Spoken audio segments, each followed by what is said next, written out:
ba na may isang Pilipina na naging prinsesa sa Brunei? Oo, hindi ito katang-isip lamang.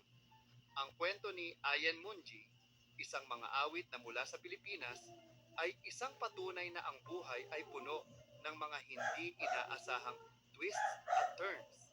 Taong 1995 nang magtanghal si Ayan sa Brunei, hindi niya alam na ang isang simpleng performance ay magiging daan para makatagpo siya ng isang prinsipe.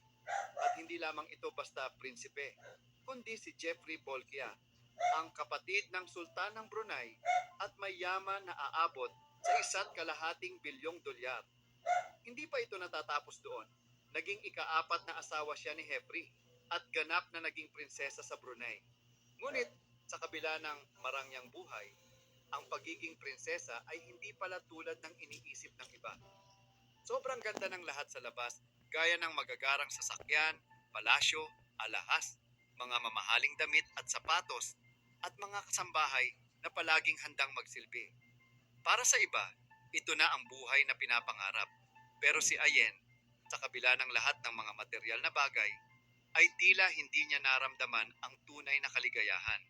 May isang kwento si Ayen na talagang nakapagpabago ng pananaw ko. Isang araw, nang hingi lang siya ng